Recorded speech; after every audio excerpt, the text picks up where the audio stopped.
Et 11h06, l'arrêt de la chaîne de télévision C8 ce soir à 23h59. La chaîne aurait dû fêter dans un mois ses 20 ans. C8 vit ses dernières heures après une décision de l'Arcom, alors qu'elle était la première chaîne de la TNT, une décision prise par 9 membres, vous le savez, le président de l'Arcom nommé par le président de la République, les autres membres par les présidents de l'Assemblée nationale, du Sénat, le Conseil d'État, bref, c'est une décision pour le moins politique.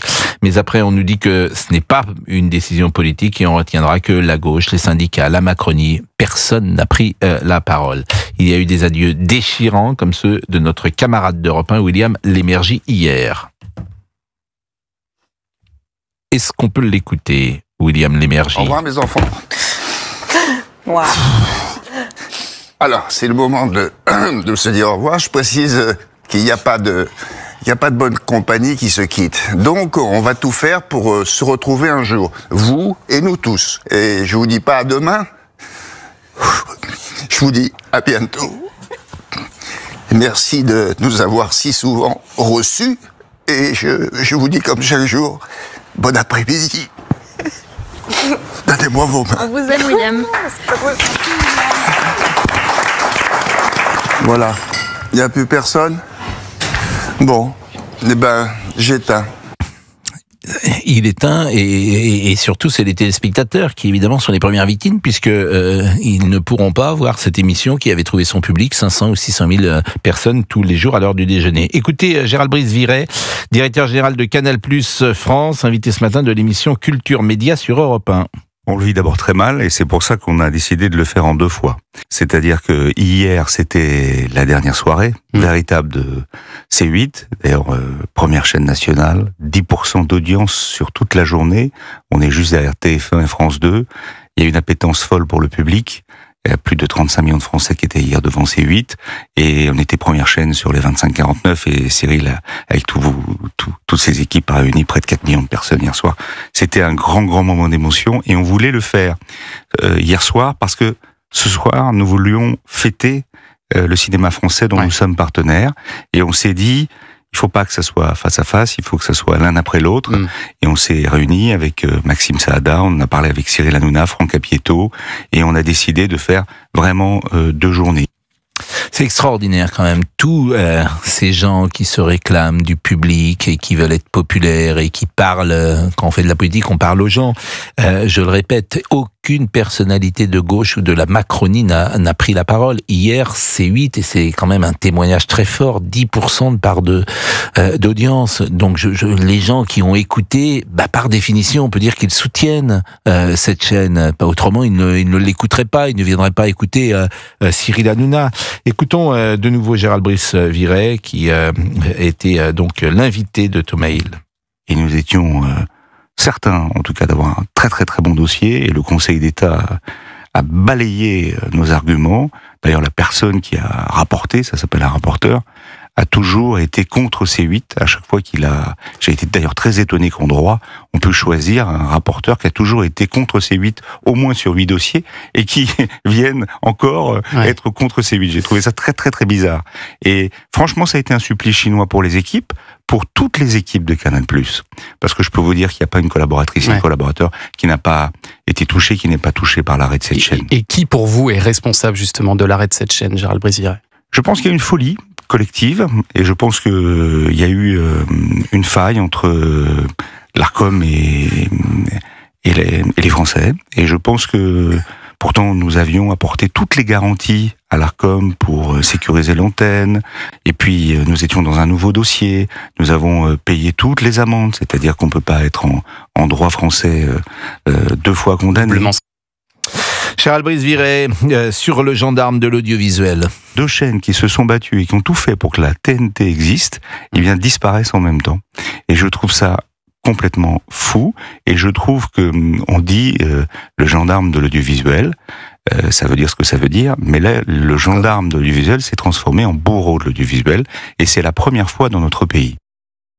Que c'est une autorité administrative indépendante, donc les uns et les autres connaissent peut-être mal ce fonctionnement, mais une autorité administrative indépendante, elle n'a aucune légitimité. Elle a été nommée par le président de la République, d'abord décidée par le législateur, bien sûr, mais après, les nominations, ce sont des personnalités politiques.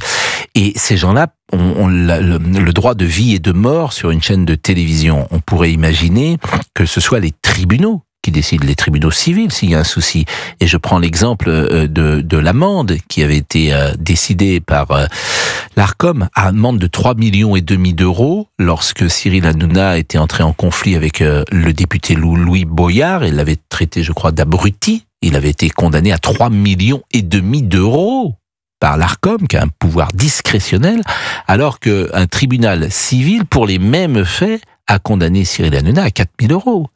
Donc on voit bien la folie de ces autorités administratives indépendantes. Il y en a 17 en France, il faut les rayer les 17 d'un trait de plume. Je le répète, elles n'ont aucune légitimité démocratique. Et Gérald Brice-Viret, lui, disait ce matin qu'il faut revoir le rôle de l'Arcom. Je pense qu'il faudra revoir dans le futur le rôle de l'Arcom, parce que je ne pense pas qu'une autorité indépendante, si indépendante que ça, puisse interdire un média. Vous vous rendez compte? Ça n'est jamais arrivé en France. Mais dans quel pays on est? Ça serait arrivé en Corée du Nord ou au Venezuela. C'est arrivé d'ailleurs. On aurait dit, ben c'est normal. On n'est pas dans une démocratie. Nous sommes dans une démocratie. Et C8, sur tous ces critères, obligation d'audiovisuel, de cinéma, obligation de diversité, pour les sourds et malentendants, sur tous les autres critères, nous étions les meilleurs élèves. Bon, la vérité, c'est que, on le répète, il y a une volonté politique. Il est 11h13 et on réécoutera une dernière fois Gérald Brice-Viret sur le départ de Cyril Hanouna dans le groupe M6, parce que c'est ça le paradoxe, c'est que M6 se moque évidemment des sanctions qui ont été infligées à C8. M6 a bien compris que Cyril Hanouna reste une valeur sûre du PAF. C'est peut-être la valeur la plus puissante aujourd'hui du PAF, capable sur son seul nom de déplacer le public. Il y a 2 noms dans le PAF, Olivier Guénec et Cyril Hanouna, qui font déplacer le public, comme ça, d'une chaîne à l'autre. Et on l'a vu avec les résultats d'Europe 1. J'ajoute quand même Laurent Tessier. Bien sûr. Parce que c'est votre tuteur. Après, oui, il est venu bien après nous sur Europe 1. C'est vrai. Il a attendu le succès quand même. C'est vrai, il a été un peu en retrait. Il était dans un entre-deux. Oui. Il était derrière le buisson. Derrière le buisson ardent. Oh, pas mal. 11h14. Franck de Lyon, bonjour. Franck, vous voulez qu'on écoute avant Gérald Brice-Viret sur le départ de Cyril Hanouna dans le groupe M6 et puis après vous allez me dire ce que vous en pensez. Il sera sur une autre chaîne. Et le comble, c'est qu'il sera sur la 9. C'est-à-dire que l'Arcom a interdit C8 pour plus voir Cyril Hanouna sur la 8. Il passera à la 9. Et il passe sur la 9. Ouais. Donc, déjà, c'est plutôt risible. Ouais. Et après. Et vous avez tenté de le convaincre de rester dans le groupe Canal. Non, nous, on est en fusion avec Cyril et les équipes d'H2O. Et là, il avait envie de partir pour cette aventure à la rentrée. Vous savez, nous, 99% de notre business, c'est la télévision payante. Nous avons CNews, nous avons C-Star, qui est plutôt un format musical, donc on ne pouvait pas l'accueillir véritablement sur nos antennes. Et puis voilà, il a fait un choix. Gérald Brice-Viret, le directeur général de Canal Plus France. Nous sommes avec Franck qui habite Lyon. Bonjour Franck, vous étiez un téléspectateur de C8 et de Cyril Hanouna? En vrai, il y a pas mal d'émissions que j'aime bien. Cyril Hanouna, il est marrant. Et pas mal de films, pas mal de séries qu'on pouvait voir que sur C8. Donc en vrai, c'est une grande perte. C'est une grande perte pour l'audiovisuel français.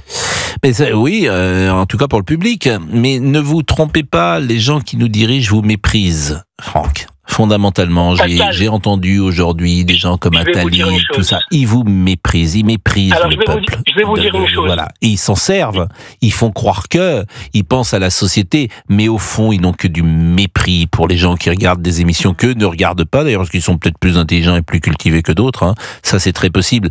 Mais au fond, ils n'aiment pas beaucoup, entre guillemets, les gens du peuple. D'ailleurs, ils n'en connaissent pas beaucoup, vous savez. Je vais vous dire une chose, c'est pas compliqué. Vous prenez les gens de l'Arcom, ils ont tous 105 ans. Donc vous leur montrez Cyril Hanouna qui fait qui fait des caméras cachées avec un type qui montre son zizi quand il lave les carreaux, ça les dépasse. Les mecs ils comprennent pas, ils comprennent pas d'humour. Oui. C'est comme Alain Degrette. Vous vous rappelez Alain Degrette, autant de Canal+, qui expliquait avec un schéma stouquette, drôle, et les mecs ils comprenaient pas, voilà. On se croirait revenu au temps de la censure, c'est terrible. C'est terrible, je vais vous dire. Pascal, je vais vous dire, c'est 400 personnes au chômage. Mais en réalité, c'est plus que ça, parce que c'est tout l'écosystème qu'il y avait autour. C'est tous les petits restos qui tournaient quand les gens, entre midi et 2, ou le soir, ou le matin, ils allaient manger, etc. C'est des maquilleurs, des maquilleuses, c'est des coiffeurs, des coiffeuses, c'est des gens que Cyril Hanouna faisait travailler pour de l'événementiel, etc., etc. D'accord? Tout ça, c'est tout un écosystème qui disparaît, premièrement. Et deuxièmement, mais où on a vu ça? Des mecs qui décident de supprimer une chaîne, mais vous savez quoi? On se croirait revenu au temps d'un procès pendant l'Inquisition. C'est complètement fou. Si vous plaidez bien, vous perdez. Si vous plaidez mal, vous perdez. Si vous donnez des arguments, vous perdez. C'est ce que disait juste avant dans l'interview où il vous disait on avait des arguments, tout a été balayé. C'est absolument scandaleux en réalité.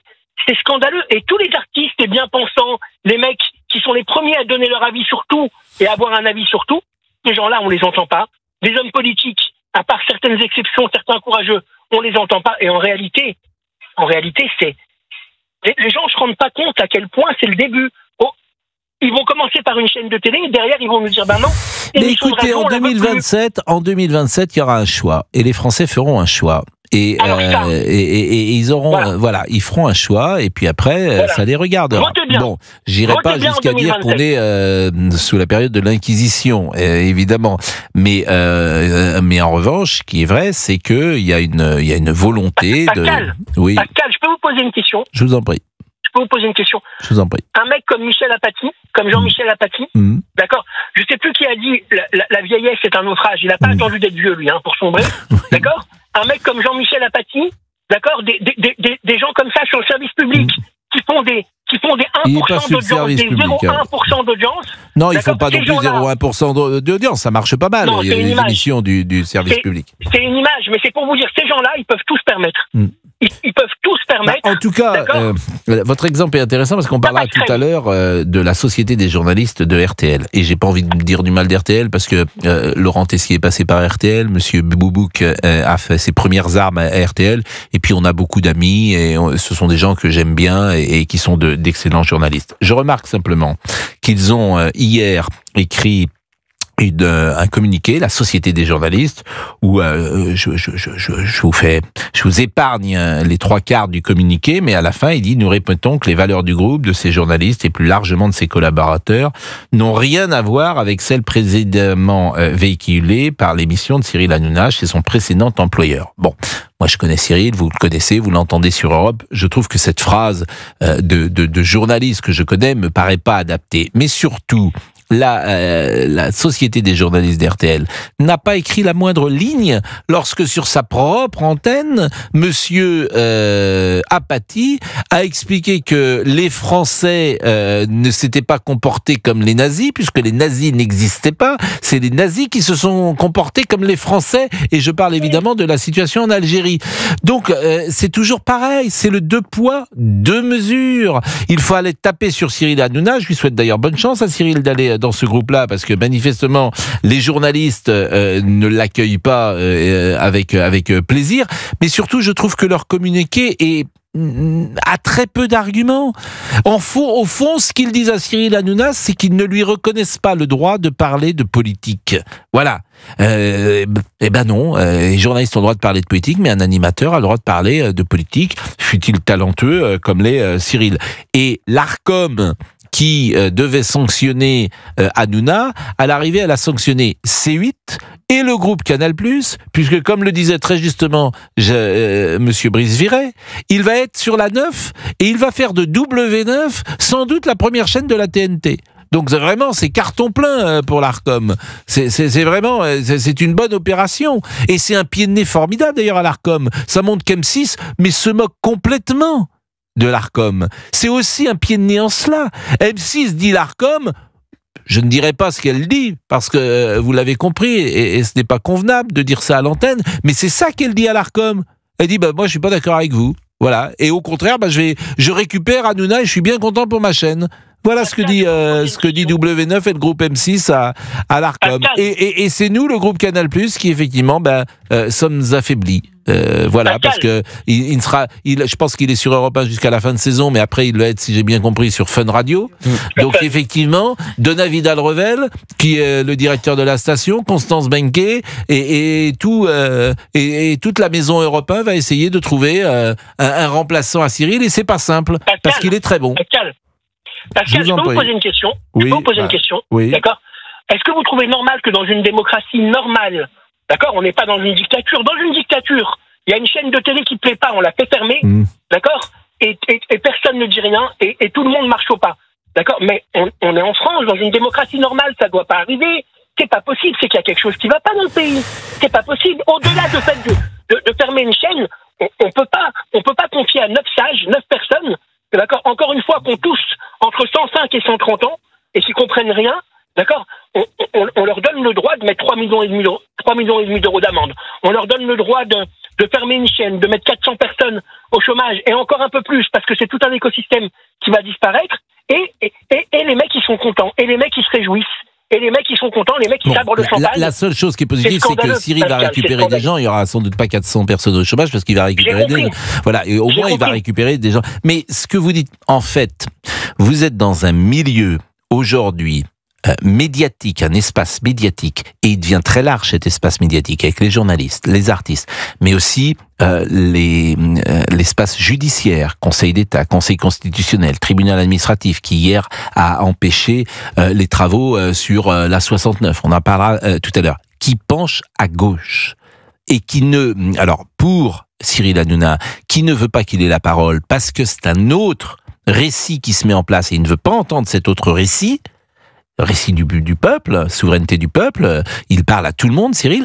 Et puis, pour la décision de la 69, c'est l'extrême gauche qui n'aime pas ce monde d'aujourd'hui. Mais Pascal, il n'y a plus de démocratie. Il n'y a plus de démocratie. Mais Franck... Je suis désolé, on n'est plus en démocratie, c'est le goulag. Vous n'êtes pas content, on vous met au goulag. C'est pas le goulag non plus. C'est assez doux, tout ça. Mais en revanche, ça va contre la souveraineté du peuple. Et c'est pour ça que je vous dis, en 2027, les gens choisiront.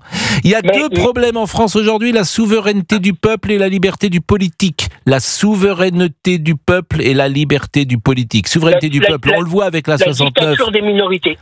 Exactement. C'est complètement fou. Exactement. C'est complètement fou. Bah oui, mais les gens ne se rendent pas compte. Bah si, ils se rendent compte. Les gens ne se rendent pas compte. Bah ils se rendent compte, non, parce que sinon,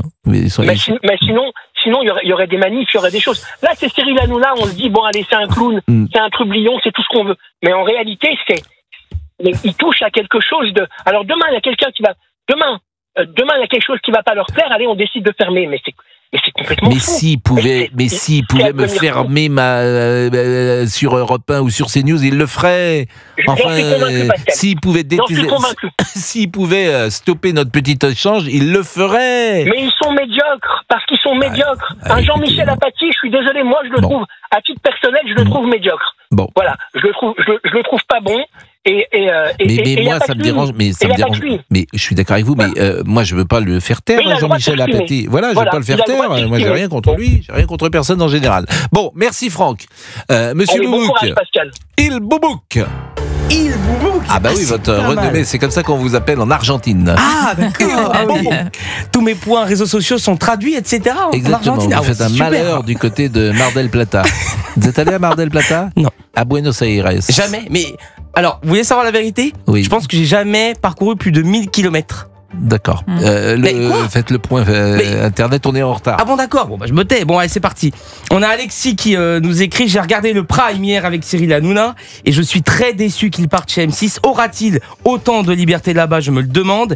Et on a Rodolphe également. Cyril change de groupe de médias, mais l'Arcom n'en a pas fini avec lui. Selon moi, ils n'arrêteront jamais de le poursuivre et le sanctionner. Je n'ai jamais parcouru plus de 1000 km. Bah oui. 11h27. Olivier Guénec sur Europe 1. À tout de suite. Il est 11h32. Nous revenons évidemment sur les adieux de C8 avec des coups de fil hier, notamment celui de Michel Sardou hier soir dans Touche pas mon poste. Ce qui se passe ne me plaît pas beaucoup. De faire supprimer une chaîne comme ça et tout le monde comme si c'était des malpropres, ça ne me convient pas. Je t'aime aussi beaucoup et je pense à tes chroniqueurs, à toutes tes équipes, et ça me fait de la peine, voilà. J'ai passé... Voilà, Mireille Mathieu, je voulais vous faire écouter Mireille Mathieu qui était hier soir dans Touche pas à mon poste. William Émergie, j'ai pleuré comme tout, Pascal, la Tour du Pin, et toutes les autres équipes de C8. Je trouve que c'est une aberration, au nom de la liberté d'expression, d'arrêter la première chaîne de la TNT. J'ai envie de chanter « Que l'on touche à la liberté !» et Paris et toute la France met en colère.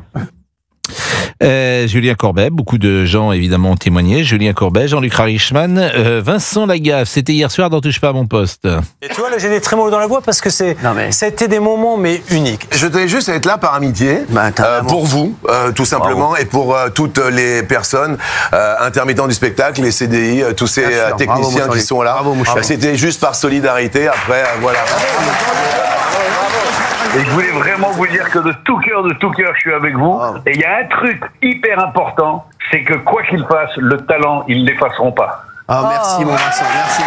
Merci Vincent. Gad Elmaleh, hier soir, toujours... et ce ne sont que des gens populaires, hein, c'est Laurent Tessier qui me souligne, ce sont des gens qui ont un rapport avec le public. Je préfère être du côté de Michel Sardou que de Jacques Attali. Et bien évidemment, parce que ce sont des gens qui touchent le public, mais ça revient toujours à la même chose. Attali ce matin sur BFM, je crois, a dit je ne commande pas cette décision, mais tout en disant je la commande pas, je la commande quand même, et je dis que C8 n'a pas respecté les règles. Mais comme je connais tous ces gens, au fond, ils méprisent le public. C'est ça la vérité. D'abord, ils le connaissent pas, ça ne les intéresse pas. Ils ne dînent jamais avec lui, ne déjeunent jamais avec lui, n'ont pas de rapport avec lui. Dans 9 cas sur 10, c'est pas précisément ce qu'est la vie de Monsieur Attali, mais il y a une forme de morgue chez ces gens-là. Au fond, chez ces gens-là, tout est déterminé entre 17 et 22 ans. Ils ont fait des études brillantes et ils considèrent que les autres, pardonnez-moi de le dire comme ça, sont des imbéciles. Et non pas vos voix au chapitre. Eux, ils savent et les autres ne savent pas. C'est pas ça la vie, évidemment. C'est pas exactement ça. L'intelligence, c'est très important. Je ne doute pas de celle de Monsieur Attali, je doute pas non plus de celle de Monsieur Macron.